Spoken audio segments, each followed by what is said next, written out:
संस्कृत गुरुजी Odisha YouTube channel को समस्त viewers मान को सुस्वागत। आमे टर्न वन रो ओडिया जो आधुनिक भारतीय भाषा ओडिया तार बहु विकल्प प्रश्न गद्य पद्य गल्प एकांकिका पूर्व पाठरे आलोचना करिथिलु 171 प्रश्नोत्तर आलोचना करथिलु जहाँकि बहुत इंपोर्टेंट रही प्रस्तुत हेले प्रायतः आम जहाँ परीक्षा पड़ो से प्रश्न गुड़िक से पाइबू। आज से बहु विकल्प प्रश्न व multiple choice question and answer व्याकरण विभाग जो रही ओडिया व्याकरण विभाग ताकू आलोचना करिबा जहाँकि अति इंपोर्टेंट अटे एनुअल एचएससी एग्जामिनेशन पाई। तेबे व्याकरण रे आमर कोर्स रे कौन कौन रही से विषय आमे आलोचना करिबा दरकार। ताकू न जानिले आदौ संभव नुहे, परीक्षा रे भलो आमे करि परिबा नहीं।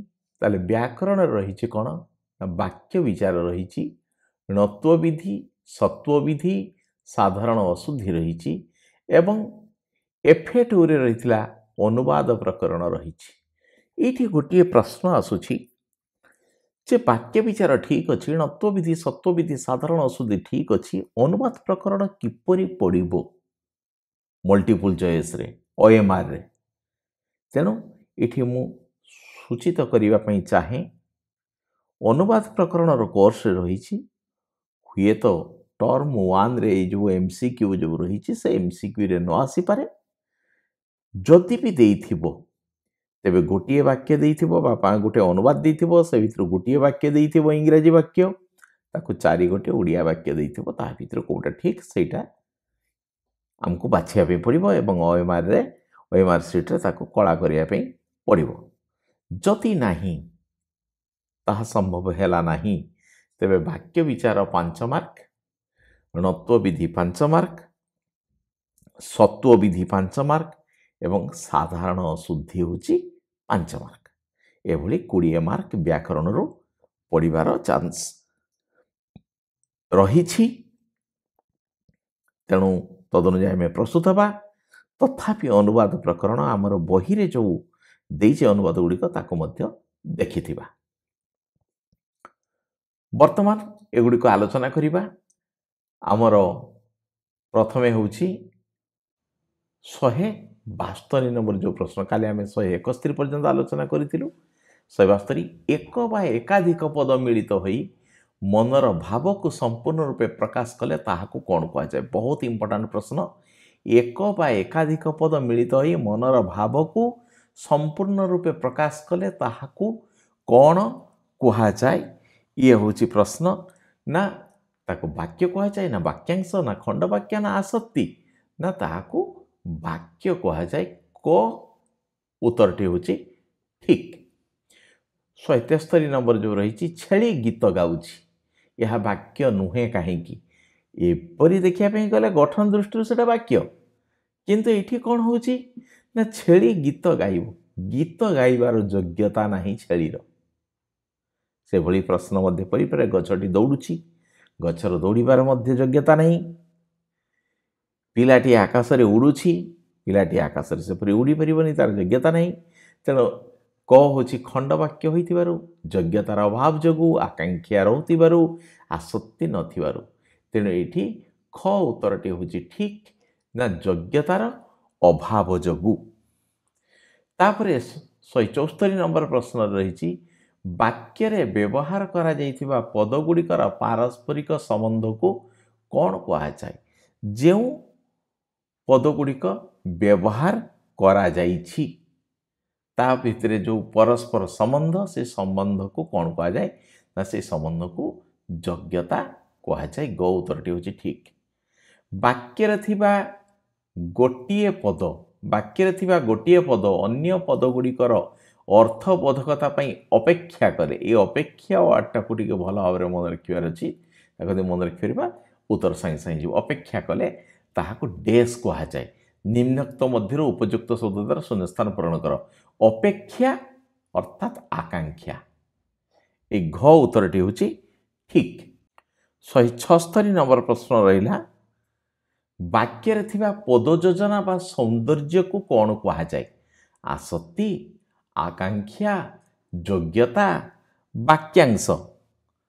ନା ବାକ୍ୟରେ ଥିବା ପଦ ଯୋଜନା ବା ସୌନ୍ଦର୍ଯ୍ୟକୁ କ'ଣ କୁହାଯାଏ? ପଦ ଯୋଜନା ମାନେ କେଉଁ ପଦଟା କେଉଁଠି ବସିଲେ ବାକ୍ୟଟା ସୁନ୍ଦର ହେବ ଏବଂ ତା'ର ଅର୍ଥବୋଧ ବା ଅର୍ଥ ବୁଝା ପଡ଼ିବ, ସେଇଟାକୁ ବା ତାକୁ ଅନ୍ୟ ଅର୍ଥରେ କହିବା ପାଇଁ ଗଲେ ପଦ ଯୋଜନା ମାନେ ପଦ ବିନ୍ୟାସ। ଆସକ୍ତିର ଅନ୍ୟ ନାମ ପଦ ବିନ୍ୟାସ। ତେଣୁ କ ଉତ୍ତରଟି ହେଉଛି ଆସକ୍ତି। ଆସକ୍ତି ହେଉଛି ପଦ ଯୋଜନା ବା ସୌନ୍ଦର୍ଯ୍ୟ କଥା କହିଲେ ଆସକ୍ତିକୁ ବୁଝାଏ। ଆସକ୍ତି ମାନେ ହେଉଛି ପଦ ବିନ୍ୟାସ ବା ପଦ ଯୋଜନା। 177 ଉଭୟ ଏମିସି ଛବି ଓ ବନ୍ଦନା ଆଙ୍କିଛନ୍ତି ଚନ୍ଦନା, ଏହା କାହିଁକି ବାକ୍ୟ ନୁହେଁ? ନାଇଁ ଏଇଠି ଯେଉଁ ଆମେ ଦେଖୁଛେ, ଏଇଠି ଦେଖୁଛେ କ'ଣ ଠିକ୍ ଭାବରେ ନାହିଁ। ପଦଗୁଡ଼ିକ ଠିକ୍ ଭାବରେ ବସି ନାହିଁ। ପଦଗୁଡ଼ିକ ଯଦି ଠିକ୍ ଭାବରେ ବସିନି ତେବେ କ'ଣ ରହିଛି ନା ପଦଗୁଡ଼ିକ ଠିକ୍ ପଦ ଯୋଜନା ହେଇନି, ଅର୍ଥାତ୍ ଆସକ୍ତି ନାହିଁ। ତେଣୁ ଆସକ୍ତି ନଥିବାରୁ ଅର୍ଥାତ୍ ଖ ଉତ୍ତରଟି ହେଉଛି ଠିକ୍। ତାପରେ 178 ନମ୍ବର ପ୍ରଶ୍ନ ହେଉଛି, ସମସ୍ତ ବାକ୍ୟର ସମାପିକା କ୍ରିୟାଯୁକ୍ତ ଅଂଶଟିକୁ କ'ଣ କୁହାଯାଏ? ଅନେକ ଥର ଏଇ ଯେଉଁ ପ୍ରଶ୍ନ ଗୁଡ଼ିକ ଆମେ ଆଲୋଚନା କରୁଛୁ, ଇଏ ବହୁତ ଇମ୍ପୋର୍ଟାଣ୍ଟ ପ୍ରଶ୍ନ। ଆକୁ ଅବହେଳା କରିବା କଥା ନୁହେଁ ବା ହେୟ ଜ୍ଞାନ ମନେ କରି ତାକୁ ଛାଡ଼ିଦେଲେ ହେବ ନାହିଁ। ଧୀର ସ୍ଥିର ହୋଇ ଏଇ ବ୍ୟାକରଣ ପ୍ରଶ୍ନ ଗୁଡ଼ିକ ଦେଖିଲେ ନିଶ୍ଚିତ ଭାବରେ ଏହାଠୁ ଆମେ ଭଲ ଫଳ ପାଇବା। ସମସ୍ତ ବାକ୍ୟର ସମାପିକା କ୍ରିୟାଯୁକ୍ତ ଅଂଶଟିକୁ କ'ଣ କୁହାଯାଏ? ନା ତାକୁ ଖଣ୍ଡ ବାକ୍ୟ କୁହାଯାଏ। ବାକ୍ୟାଂଶରେ ସମାପିକା କ୍ରିୟା ନାହିଁ, କିନ୍ତୁ ଖଣ୍ଡ ବାକ୍ୟରେ ସମାପିକା କ୍ରିୟା ଯୁକ୍ତ ଅଂଶଟି ରହିଛି। 179କୁ ବର୍ତ୍ତମାନ ଆମେ ଯିବା। ବାକ୍ୟାଂଶ କାହାକୁ କୁହାଯାଏ? ନା ସମସ୍ତ ବାକ୍ୟର ସମାପିକା କ୍ରିୟାଯୁକ୍ତ ଅଂଶ, ବାକ୍ୟରେ ଥିବା ପଦ ଯୋଜନା, ବାକ୍ୟରେ ବ୍ୟବହୃତ ପଦଗୁଡ଼ିକର ପାରସ୍ପରିକ ସମ୍ବନ୍ଧ, ବାକ୍ୟର ବୁଝା ପଡ଼ୁଥିବା ନିର୍ଦ୍ଦିଷ୍ଟ ଅଂଶ। এই ବାକ୍ୟର ବୁଝା ପଡ଼ୁଥିବା ନିର୍ଦ୍ଦିଷ୍ଟ ଅଂଶକୁ ବାକ୍ୟାଂଶ କୁହାଯାଏ। ଆଉ ଯେଉଁଟା ପ୍ରଥମେ କହିଗଲା ସମାପିକା କ୍ରିୟାଯୁକ୍ତ ଅଂଶ, ଏଇ ଯେଉଁ ଜିନିଷଟି କହିଲା ଏଇଠି ବର୍ଣ୍ଣନା କରାଗଲା, ଇଏ ହେଉଛି ଖଣ୍ଡବାକ୍ୟ। ସମାପିକା କ୍ରିୟାଯୁକ୍ତ ଅଂଶ ହେଉଛି ଖଣ୍ଡବାକ୍ୟରେ। ମୋର ଏଇଠି ଅନୁରୋଧ ସବୁ ପିଲାଙ୍କୁ ଏଇଭଳିଆ ଟ୍ରିକ୍ଟାକୁ ମନେ ରଖିବାର ଅଛି। ଯେଉଁଟା ହେଉଛି କ୍ରିୟାଯୁକ୍ତ ଅଂଶ, ସମାପିକା କ୍ରିୟାଯୁକ୍ତ ଅଂଶ ସିଏ ହେଉଛି ଖଣ୍ଡବାକ୍ୟ, ଆଉ ବାକ୍ୟର ବୁଝା ପଡ଼ୁଥିବା ନିର୍ଦ୍ଦିଷ୍ଟ ଅଂଶ କଥା ଯେତେବେଳେ କହୁଛି ସେ ହେଉଛି ବାକ୍ୟାଂଶ। 180 ନମ୍ବର, ଅକ୍ଷୟ ଗୋଟିଏ ଭଲ ଗୀତ ଗାଇଲେ, ଏହି ବାକ୍ୟରେ କେଉଁଟି କର୍ମ? ନା ପ୍ରଥମେ କର୍ମ ଯଦି କହୁଛି ତାହେଲେ ଆମେ ପ୍ରଥମେ କ୍ରିୟାପଦଟି ବାଛିବା। ବାକ୍ୟରେ କ୍ରିୟାପଦ ବାକ୍ୟର ଶେଷରେ ଥାଏ, ତାହେଲେ ଗାଇଲେ ହେଉଛି କ୍ରିୟାପଦ। ଏଇ ଗାଇବା କାମଟା ଯିଏ କରୁଛନ୍ତି ସିଏ ହେଉଛି କର୍ତ୍ତା। କିଏ? ନା ଅକ୍ଷୟ ହେଲା କର୍ତ୍ତା। ଏଇ କର୍ତ୍ତାର ମୁଖ୍ୟ ବା ଇପ୍ସିତ ଲକ୍ଷ୍ୟ କ'ଣ? ନା ଗୀତ ଗାଇବା। ତେଣୁ ଗୀତ ଗାଇବା ଯଦି ଇପ୍ସିତ, ସେଇଟା ହେଉଛି ବାକ୍ୟରେ କର୍ମ। ତେଣୁ ଅକ୍ଷୟ ଗୋଟିଏ ଭଲ ଗୀତ ଏଇ ଯେଉଁ ରହିଛି, ତାହେଲେ ଆମେ ଘ ହେଉଛି ଗୀତ ଅଛି, ତେଣୁ ଏଇଟା ହେଉଛି ବାକ୍ୟରେ କର୍ମ। କର୍ମ ହେଉଛି କର୍ତ୍ତାର ମୁଖ୍ୟ ଉଦ୍ଦେଶ୍ୟ ବା ଇପ୍ସିତତମ ଯାହା, ସେଇଟା ହେଉଛି କର୍ମ। 181 ବାକ୍ୟରେ ସମ୍ବୋଧନ ପଦ କେଉଁଠାରେ ରଖାଯାଏ? ବାକ୍ୟରେ ସମ୍ବୋଧନ ପଦ କେଉଁଠାରେ ରଖାଯାଏ? ନା ସମ୍ବୋଧନ ପଦ ବାକ୍ୟର ଆରମ୍ଭରେ ବି ରହିପାରିବ, ବାକ୍ୟର ଶେଷରେ ମଧ୍ୟ ରହିପାରିବ। ଏଠି କହିଛି କେବଳ ଆରମ୍ଭରେ, ନାଇଁ ଭୁଲ ଅଛି। କେବଳ ଶେଷରେ, ଭୁଲ ଅଛି। ଆରମ୍ଭରେ ବା ଶେଷରେ, ଏଇଟା ହିଁ ହେଉଛି ଠିକ୍। ଅର୍ଥାତ୍ ଗ ଉତ୍ତରଟି ହେଉଛି ଠିକ୍। 182 ନମ୍ବର ପ୍ରଶ୍ନ, ଚତୁର ଲୋକ ସବୁଠି ଜିତନ୍ତି, ଏଥିରେ ଚତୁର କେଉଁ ପଦ? ବିଶେଷ୍ୟ ନା ବିଶେଷଣ ନା କ୍ରିୟା ନା ଅବ୍ୟୟ? ବହୁତ ଇମ୍ପୋର୍ଟାଣ୍ଟ। ନା ଲୋକ ହେଉଛି ବିଶେଷ୍ୟ ପଦ। କିମିତିକା ଲୋକ? ନା ଚତୁର, ବୋକା, ମୂର୍ଖ ଏଇଭଳିଆ ସବୁ ରହିଥାଏ। ଲୋକକୁ ବା ବ୍ୟକ୍ତିକୁ ବିଶେଷିତ କରିବା ପାଇଁ ଯେଉଁ ପଦ ଗୁଡ଼ାକ ସବୁ ରହିଥାଏ, ଏଠି ଚତୁର ରହିଛି, ତାକୁ ବିଶେଷିତ କରୁଛି। तेणु सी हूँ जे विशेषित करे ताको कहुए विशेषण। तेणु ख उत्तरटी हूँ ठीक। बालक सुंदर बालक, बालक हूँ विशेष्य, सुंदर हूँ विशेषण, लोक हूँ विशेष्य, चतुर हूँ विशेषण। 183 नंबर कौन कहूँ ना वाक्य संबंधित पद केउठारे बसे? आरंभ रे, शेष रे, संबंध पद पूर्वरु ना संबंध पद परे? ना संबंध पद परे। से कुछ वाक्य संबंधित पद केउठारे बसे? ना संबंध पद परे संबंधित पद बसे। घ उत्तरटी हूँ ठीक। 184 रमेश बिना ए काम हो पार ना। बहुत इंपोर्टाट वाक्य ये वाक्य केउटी अव्यय पद, केउटी अव्यय पद कथा से कहूँ नहीं, ये बिना ये हूँ अव्यय पद। तेणु ख उत्तरटी हूँ ठीक। 185 नंबर वाक्य रे न केउठारे बसे? आरंभ रे, क्रिया परे, शेष रे, क्रिया पूर्वरु। ना आमे इटा मध्य भल भाव मन रखा दरकार जे न गोटे अच्छी ना गोटे अच्छी नास्ति सूचक अर्थ रे। नाहीटा सब बेले वाक्यर शेष रे बसे। तेबे नटा हूँ कौन? माने क्रियापद परे बसुछि, क्रियापद परे बसुछि, क्रिया परे बसे नाही, ताले नटा क्रियापद पूर्वरु। तेणु घ उत्तरटी हूँ ठीक। 186 वाक्य रे नाही बा ना संयुक्त पद केउठारे बसे? वाक्य रे नाही बा ना संयुक्त पद ना क्रिया परे। नाहीटा क्रिया परे बसे। 187 गठन कला दृष्टि वाक्य केते प्रकार? 2, 3, 4, 5 ना 4 प्रकार। सरल वाक्य, यौगिक वाक्य, जटिल वाक्य और मिश्र वाक्य 4 प्रकार। प्रकार्यात्मक रूप दृष्टि वाक्य केते प्रकार? ना सेटा हूँ 5 प्रकार। घ उत्तरटी हूँ ठीक। 199 नंबर प्रश्न गोटे मात्र समापिका क्रिया थिबा वाक्य केउ प्रकार वाक्य? ना जोटी गोटे मात्र समापिका रही ताको सरल वाक्य कहा जाए। क उत्तरटी हूँ ठीक। 190 नंबर हूँ परस्पर निर्भरशील दुई बा ततोधिक सरल वाक्यर समाहार रे गठित वाक्य केउ प्रकार वाक्य? परस्पर निर्भरशील से दुईटा वाक्य हो बा ततोधिक सरल वाक्य हो। सरल वाक्य दुईटा मिसला मात्रे दुईटा जोड़ी होगला, जोड़ी होगला माने जोग होगला, जोग होगला माने यौगिक वाक्य। ताहले ग उत्तरटी हूँ ठीक। दुई बा ततोधिक परस्पर सापेक्ष ये ताकू अपेक्षा करुची, ये ताकू अपेक्षा करुची। ए खंड वाक्यर संबंध रे केउ प्रकार वाक्य गठित हुए? ये मध्य हूँ मोस्ट इंपोर्टाट ना ताकू परस्पर सापेक्ष ये वार्डटा को जदि आमे मन रखिबा ताले आमे सेठी परस्पर सापेक्ष वार्डटा जदि मन रखिबा ना सी हूँ जटिल वाक्य एवं खंड वाक्य कथा मध्य रही। 192 नंबर प्रश्न ओडिशार राजधानी भुवनेश्वर यह केउ प्रकार वाक्य? ना एठारे कौन है ना भुवनेश्वर विषय कह जाऊँगी। भुवनेश्वर विषय ये वर्णना कराई। तेणु भुवनेश्वर उपर वर्णना कराई अर्थात विवृत्ति दिखाई। तेणु क विवृत्ति सूचक वाक्य सी अटे। 193 तमें कौन काम को पारिब? एठी प्रश्न रही, प्रश्न चिन्हटे रही। तेणु एगुड़िक छोट छोट जिनिस नजर करने दरकार। तमें कौन काम को पारिब? प्रश्न प्रकार। प्रकार्यात्मक रूप दृष्टि यह क्यों प्रकार वाक्य? ना ख हूँ प्रश्न सूचक वाक्य जेहेतु ये प्रश्न चिन्हटी रही प्रश्न सूचक वाक्य। तेणु जो गुड़ाक प्रकार्यात्मक वाक्य से देखा जदि विस्मय चिन्ह रही विस्मय सूचक वाक्य, जदि प्रश्न चिन्ह रही प्रश्न सूचक वाक्य, जाओ आस खाऊ जदि कही आदेशात्मक वाक्य, आउ दियंतु नियंतु दयाकरी एभलिया वार्ड थे सी अनुरोध सूचक वाक्य।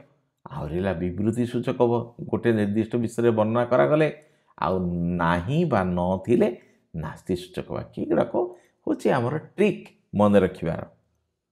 194 ସରଳ ବାକ୍ୟଟିକୁ ଚିହ୍ନାଅ। ଏଇଠି ଯେଉଁ ଚାରିଟା ଦେଇଛି ତା ଭିତରେ ସରଳ ବାକ୍ୟ କିଏ? ଜେଜେ ଆସିବା ହେତୁ ଆମେ ସମସ୍ତେ ଖୁସି ହେବୁ। ମନୋଜ ଶ୍ରେଣୀରେ ବସିଲା ମାତ୍ର ପଢ଼ିପାରିଲା ନାହିଁ।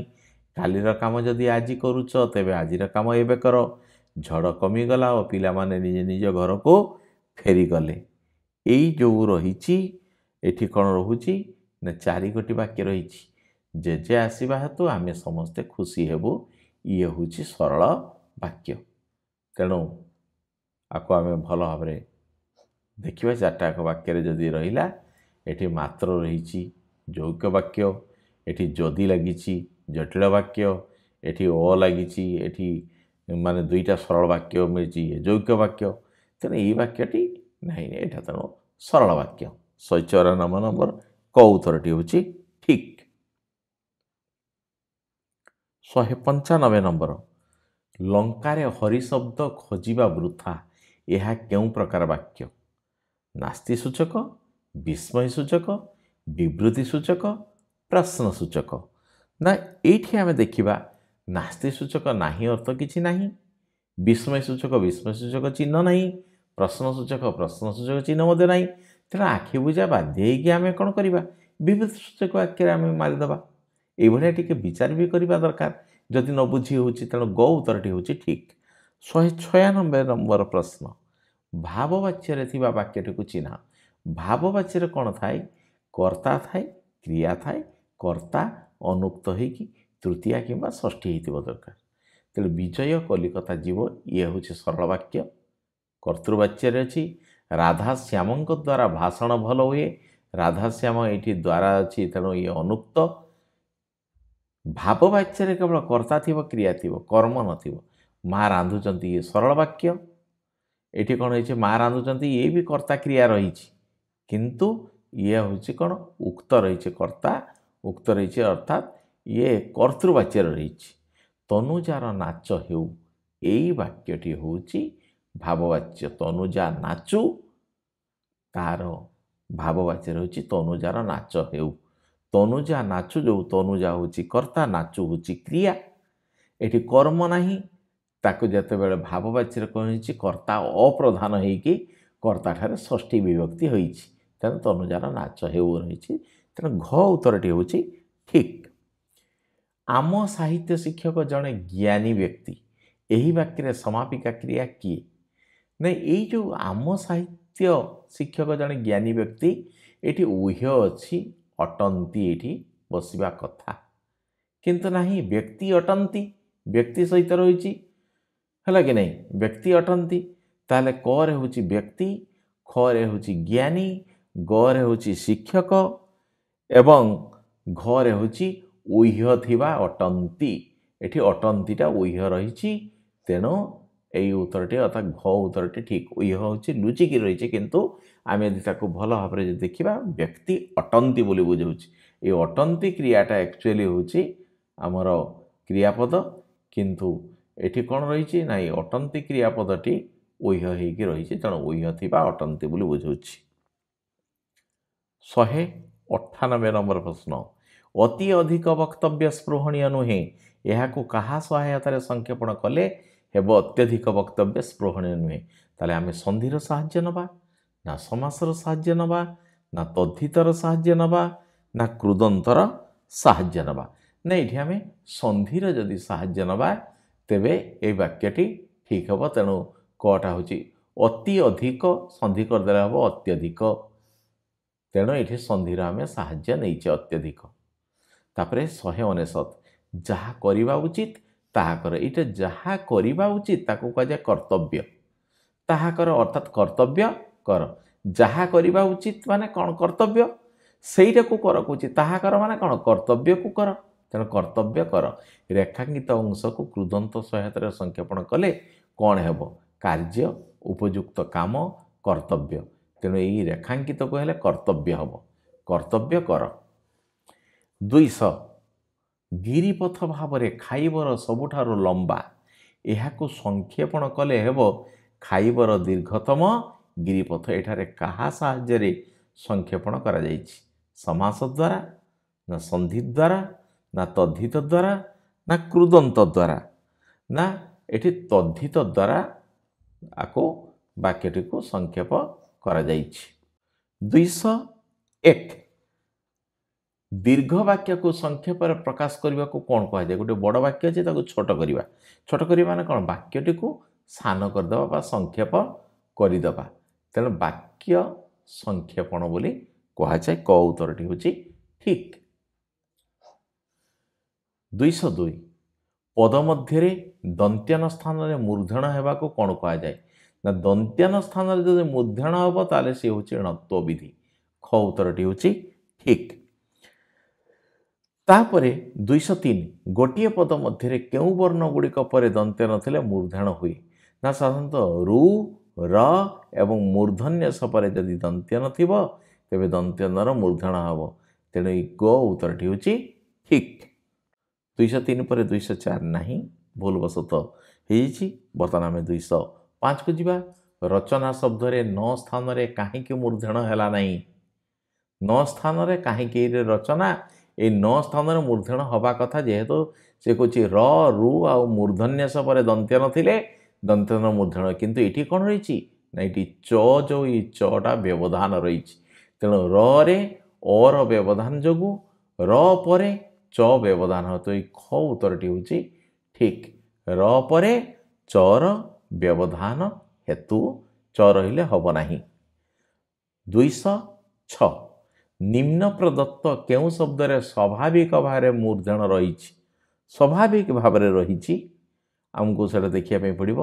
ନା ଭାଷଣ ତ ରହିଛି, ରାବଣ ଠିକ୍ ଅଛି। ଏଇ ଯେ ଚାହାଣୀ, এই ଚାହାଣୀରେ ଏଠି ସ୍ୱାଭାବିକ ଭାବରେ ଆମର କ'ଣ ହେଇଛି? ନା ମୂର୍ଧନ ରହିଛି।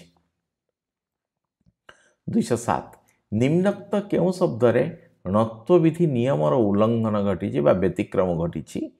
ନା କଷଣ, ପ୍ରସୂନ, ମଦନ, ମଣିଷ। ନାଇଁ ମଣିଷ। ଏଠି ମଣିଷ, ଏଠି କ'ଣ? ଏଠି ରୁଲ୍ ରେଗୁଲେସନ୍ କିଛି କାମ ନାହିଁ, ଏଠି ବ୍ୟତିକ୍ରମ ଘଟିଛି। ଏଠି କିଛି ନିୟମ କାମ କରିବ ନାହିଁ, ଆଗରୁ ବ୍ୟବହାର ହେଇ ଆସିଛି। ତାପରେ 208 ନମ୍ବର ପ୍ରଶ୍ନ। ପ୍ରଦତ୍ତ କେଉଁ ଶବ୍ଦର ର ପରେ କ ବର୍ଗର ବର୍ଣ୍ଣର ବ୍ୟବଧାନ ଥିବାରୁ ଦନ୍ତ୍ୟାନ ସ୍ଥାନରେ ମୂର୍ଧନ ହୋଇଛି?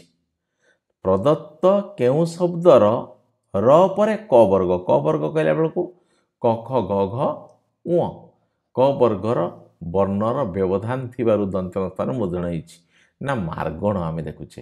ଏଇ ଯେ ମାର୍ଗଣ, ଏଠି ର ରେପ୍ଟା ଯେଉଁ ହେଉଛି ର, ତାପରେ ହେଉଛି କ ବର୍ଗର କ ଖ ଗ ତୃତୀୟ ବର୍ଣ୍ଣ, ତାପରେ ଦନ୍ତ୍ୟାନ ଥିଲା, ଦନ୍ତ୍ୟାନର ମୂର୍ଧନ ହେଇଛି।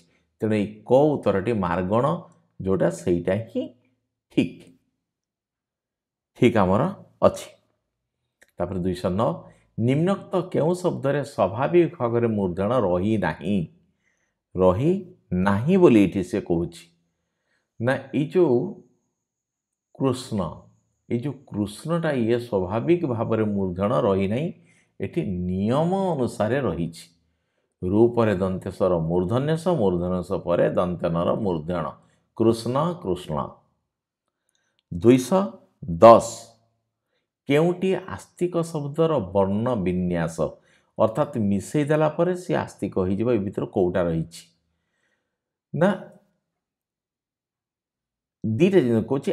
ଆସ୍ତିକ, ଆସ୍ତିକ, ଏଠି ଦେଇଛି ଆତ୍ ସି କ। ତେଣୁ ଏଇଟା ହେଉଛି ଠିକ୍। ଏ ହ୍ରସ୍ୱଇ ଏଠି ଗୋଟେ ରହିଛି, ଏଠି ବି ଗୋଟେ ହ୍ରସ୍ୱଇ ଅଛି। ସେଥିପାଇଁ ମୁଁ ଦୁଇଟା ଯେ ଉଚ୍ଚାରଣ କରି ଦେଖିଲି, ଏଇଟା ହେଉଛି ଆସ୍, ଏଇଟା ହେଉଛି ଆତ୍। ଆମର ଏଇଟା ଉଚ୍ଚାରଣ ହେଉଛି ଆସ୍ତିକ। ଆସ୍ତିକ ଯେତେବେଳେ କହୁଛି ଏଇ କ ଉତ୍ତରଟା ହେଉଛି ଠିକ୍। এইଭଳି ଟିକେ ବିଚାର କରିକି ଆମକୁ ମଧ୍ୟ ଦେଖିବା ପାଇଁ ପଡ଼ିବ ଉତ୍ତର କଲାବେଳେ। 211 ନମ୍ବର।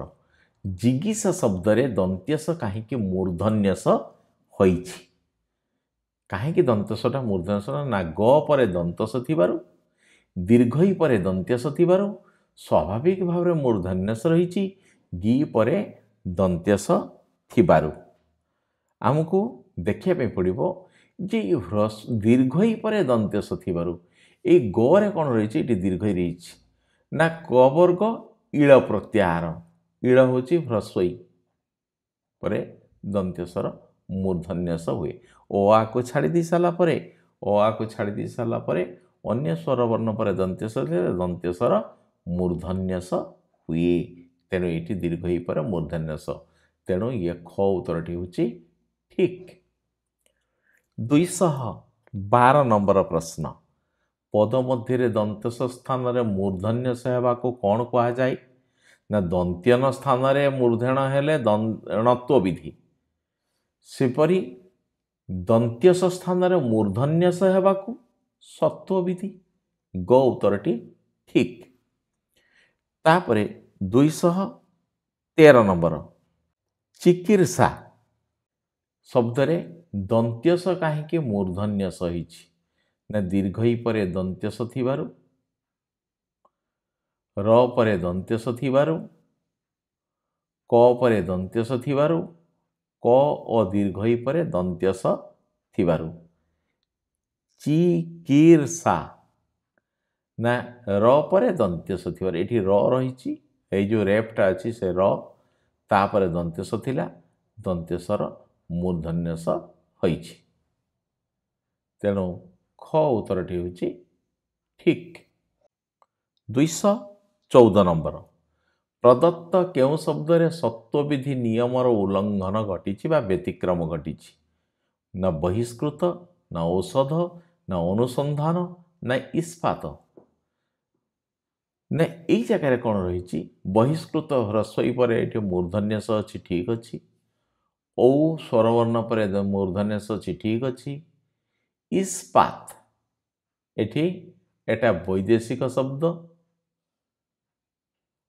अनुसंधान एटी व्यतिक्रम होची अनु एठी स्वरवर्ण रही अ बा आ परे दंत्यस थिले दंत्यसर मूर्धन्यस हवा कथा किंतु एठी अनु अनु थिबा हेतु एठी संधान एठी व्यतिक्रम घटी अनुसंधान से भलिया रही जाइछि।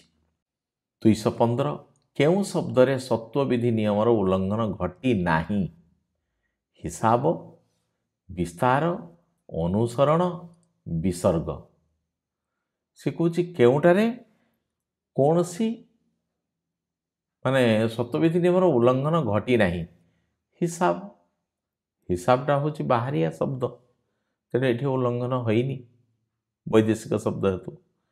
216 केउं प्रकार शब्द रे दंत्यसर मूर्धन्यस हुए केउं प्रकार शब्द रे दंत्यसर मूर्धन्यस हुए देशज शब्द सात प्रत्ययुक्त शब्द वैदेशिक शब्द विसर्ग संधिजात शब्द नहीं विसर्ग संधिजात शब्द जोटी थी से दंत्यसर मूर्धन्यस हुए देशज शब्द रे नाही ठीक ठीकटा नहीं कि सात प्रत्यय आदौ हेनी दंत्यसर मूर्धन्यस वैदेशिक शब्द नहीं से गुड़ाक जमी व्यवहार रही आम से भाया व्यवहार करुचु किंतु विसर्ग संधिजात शब्द जोटे से दंत्यसर मूर्धन्यस हुए न बहियुक्त कार बहिष्कार। 217 नंबर प्रश्न पुरस्कार शब्द रे मूर्धन्यस परिवर्ते कहीं दंत्यस होइछि ना अ परे दंत्यस थिबारु वैदेशिक शब्द होइथिबारु सत्व विधि नियमर व्यतिक्रम जगु सात प्रत्ययुक्त हेतु अ परे दंत्यस थिबारु दंत्यसर मूर्धन्य एई र रे कौन होइछि गोटे अ रहिछि तापर दंत्यस थिबा हेतु दंत्यसर आ मूर्धन्यस होई नाही। 218 निम्नोक्त मध्यरु केउथिरे वचनगत अशुद्धि रही जनतार प्रत्येक लोक सबु छात्र माने गोटे पिंपुड़ी एठी यदि आमे देखिबा कौठी से कहूची वचनगत अशुद्धि कौठी रही ना सबु छात्र माने सबु तो कहले बहुवचन बुझेला छात्र पर माने बसला ये बहुवचन बुझुची तो दीटा बहुवचन को ये बुझौथिबा हेतु वचनगत अशुद्धि रही तेणु यही उत्तरटा हूँ ठीक अर्थात ग उत्तर ठीक। संक्षिप्त रे बहुत इंपोर्टाट पदरे केउं प्रकार अशुद्धि रही लिंगगत समासगत विशेष्य विशेषणगत तद्धित ଗତ ନାଇଁ ବିଶେଷ୍ୟ ବିଶେଷଣଗତ ପଦରେ ଅଶୁଦ୍ଧି ରହିଛି। 220 ନମ୍ବର ପ୍ରଶ୍ନ, ଶବ୍ଦଟିର ଶୁଦ୍ଧ ରୂପଟି ବାଛ, କୋଉଟା ଠିକ୍? ତ ଅଶୋୟା ଅନଶୋୟା, ତେଣୁ ଏଇ ଯେଉଁ ହେଉଛି ଅନଶୋୟା, ଖ ଉତ୍ତରଟି ହେଉଛି ଠିକ୍। ଅନୁସୂୟା ନୁହେଁ, ଅନସୂୟା, ନ ଅସୂୟା ଅନୁସୂୟା, ନ ଅସୂୟା ଏଇଭଳିଆ ରହୁଛି। ସେ କହୁଛି ନ ପରେ ଯଦି ସ୍ୱରବର୍ଣ୍ଣ ଥିବ ତାହେଲେ ନ ସ୍ଥାନରେ କ'ଣ ହେଇଯିବ? ନ ଆଉ ଓ ମିଶିକି କ'ଣ ହେଇଗଲା? ଅନ ହେଇଗଲା। ଅନ ହେଲା, ଅନ ହେଇଗଲା ପରେ ଏଠି ଶୋୟା ଥିଲା, ଅନଶୋୟା। 221 ନମ୍ବର, ନିମ୍ନ ପ୍ରଦତ୍ତ କେଉଁ ଶବ୍ଦରେ ସନ୍ଧିଗତ ଅଶୁଦ୍ଧି ରହିଛି? ସୂର୍ଯ୍ୟପରାଗ, ନିରାପରାଧୀ, ଭୌଗୋଳିକ, ଅଧୀନସ୍ଥ। ସେ କ'ଣ କହୁଛି? ଆଉ ଥରେ ଦେଖିବା। ନିମ୍ନ ପ୍ରଦତ୍ତ କେଉଁ ଶବ୍ଦରେ ସନ୍ଧିଗତ ଅଶୁଦ୍ଧି ରହିଛି? ନା ଏଇ ଯେଉଁ ପ୍ରଥମଟା ରହିଛି ସେଇଥିରେ ସନ୍ଧିଗତ ଅଶୁଦ୍ଧି ରହିଛି। ସୂର୍ଯ୍ୟ ଯୁକ୍ତ ଉପରାଗ, ସୂର୍ଯ୍ୟପରାଗ, ଏଇଠି ଅକାର ହେଇଥାନ୍ତା, ସୂର୍ଯ୍ୟ ପାଖରେ ଓ କାରଟେ ହେଇଥାନ୍ତା, ତେଣୁ ଏଇଟା ଭୁଲ ହେଇଛି, ତେଣୁ କ ଉତ୍ତରଟି ହେଉଛି ଠିକ୍। 222 ନମ୍ବର, ନିମ୍ନୋକ୍ତ କେଉଁ ଶବ୍ଦଟି ଅଶୁଦ୍ଧ? ଅମୀୟ, ସନ୍ନ୍ୟାସ, ପରିଷ୍କାର, କ୍ଷୁଣ୍ଣ। କେଉଁଟା ହେଉଛି? ସେ କହୁଛି ମାନେ ଭୁଲ ରହିଛି। ନାଇଁ ପରିଷ୍କାର ଯେଉଁ ରହିଛି, ପରି ହ୍ରସ୍ୱଇ ରହିଛି, ତାପରେ ଦନ୍ତ୍ୟସ୍ୱର ମୂର୍ଧନ୍ୟ ହେଇଥାନ୍ତା, ତେଣୁ ପରିଷ୍କାର ଶବ୍ଦଟି ଅଶୁଦ୍ଧ। 223, କେଉଁ କାରଣରୁ ମନୋଭାବ ଶବ୍ଦଟି ଅଶୁଦ୍ଧ? ମନସ୍ ଶବ୍ଦ, ମନସ୍ର ଦନ୍ତ୍ୟସ, ଦନ୍ତ୍ୟସ୍ୱର ବିସର୍ଗ, ବିସର୍ଗର ଅକାର, ଦନ୍ତ୍ୟନରେ ଅକାର ହେଇଥାନ୍ତା।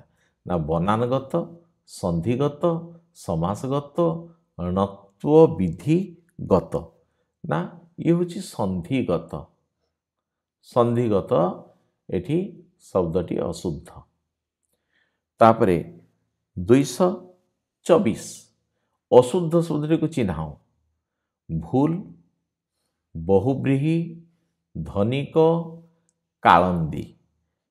ଏ ଭିତରୁ କାଳନ୍ଦୀଟା ଭୁଲ ଅଛି, କାଳିନ୍ଦୀ ହେଇଥାନ୍ତା, ସେଇଟା ଭୁଲ ରହିଛି। 225 ନମ୍ବର, ଶୁଦ୍ଧ ଶବ୍ଦଟିକୁ ବାଛ। ମାର୍ଗଶିର, ମିନତି, ଆଶିଷ, ଆଉ ହେଉଛି ତ୍ରୁଟି। କେଉଁଟା ଭୁଲ ବୋଲି ସେ କହୁଛି? ସେ ଭିତରୁ ବାଛ। ନା ମାର୍ଗଶିରରେ ତାଲବେଶରେ ହ୍ରସ୍ୱ ହେଇଥାନ୍ତା, ତେଣୁ ଏଇଟା ଭୁଲ। ସେ କହୁଛି ଶୁଦ୍ଧ ଶବ୍ଦ ବାଛ, ତାହେଲେ ମାର୍ଗଶିରଟା ଭୁଲ ଅଛି। ଏଠି ଆଶିଷ, ଆଶିଷ ହେଉଛି ତାଲବେଶରେ ହ୍ରସ୍ୱଇ ହେବ, ଏଇଟା ମଧ୍ୟ ଭୁଲ ଅଛି। ତ୍ରୁଟି, ତ୍ରୁଟିଟା ହେଉଛି ତରେ ର ହ୍ରସ୍ୱ ତ୍ରୁଟି ଏପରି ହେବା କଥା, କିନ୍ତୁ ଏଠି ରୁ ଅଛି, ତେଣୁ ଏଇଟା ମଧ୍ୟ ଭୁଲ ଅଛି। କେବଳ ମିନତିଟା ଠିକ୍ ଅଛି। ମିନତି ବେଳେବେଳେ କ'ଣ କରନ୍ତି ନା ସ୍ତ୍ରୀଲିଙ୍ଗ ବୋଲି ଭାବିକି ଦୀର୍ଘଇ କରିଦିଅନ୍ତି, ତରେ ଦୀର୍ଘଇ, ଆଦୌ ନୁହେଁ। ମିନତି, ଅଞ୍ଜଳି ଏଗୁଡ଼ାକ ସବୁ ହ୍ରସ୍ୱଇ ହୁଏ। 226, ନିମ୍ନୋକ୍ତ କେଉଁ ଶବ୍ଦରେ ବନାନଗତ ଅଶୁଦ୍ଧି ରହିଛି? ଶିକ୍ଷୟତ୍ରୀ, ଶଶିଭୂଷଣ, ଦୁରାବସ୍ଥା, ଦାଶରଥୀ। କେଉଁଟାରେ ଭୁଲ ଅଛି ବୋଲି ସେ କହୁଛି? ନାଇଁ ଏ ଶିକ୍ଷୟତ୍ରୀ ହୁଏନି, ଶିକ୍ଷୟିତ୍ରୀ ହୁଏ, ଏମିତି ଇୟରେ ହ୍ରସ୍ୱଇ ହେବ, ତେଣୁ ଏଇ ଉତ୍ତରଟା ହେଉଛି ଠିକ୍। କଟା ହେଉଛି ଠିକ୍ ହେବ। 227, ନିମ୍ନ ପ୍ରଦତ୍ତ କେଉଁ ଶବ୍ଦରେ କୃଦନ୍ତଗତ ଅଶୁଦ୍ଧି ରହିଛି? କେଉଁଟାରେ କୃଦନ୍ତଗତ ଅଶୁଦ୍ଧି ରହିଛି? ଗଣେଶ, ନିରୋଗୀ, ଉତ୍ତ୍ୟକ୍ତ। ଏ ଉତ୍ତ୍ୟକ୍ତ ଦ୍ୱିତୀୟତ ହେଇଥାନ୍ତା, ତେଣୁ କୃଦନ୍ତଗତ ଅଶୁଦ୍ଧି ରହିଛି। 228, ନିମ୍ନ ପ୍ରଦତ୍ତ କେଉଁ ବାକ୍ୟଟି ଶୁଦ୍ଧ? ବାକ୍ୟଟି କେଉଁଟା ଶୁଦ୍ଧ ସେ କହୁଛି? ସେ ସପରିବାର ଭୋଜି ଖାଇବାକୁ ଯାଇଥିଲେ। ସର୍କସର ବାଘ ଗୁଡ଼ିକ ହୃଷ୍ଟ ପୃଷ୍ଟ, ପୃଷ୍ଟ ନୁହେଁ ପୁଷ୍ଟ ହେବା କଥା, ଏଠି ପୃଷ୍ଟ ନୁହନ୍ତି।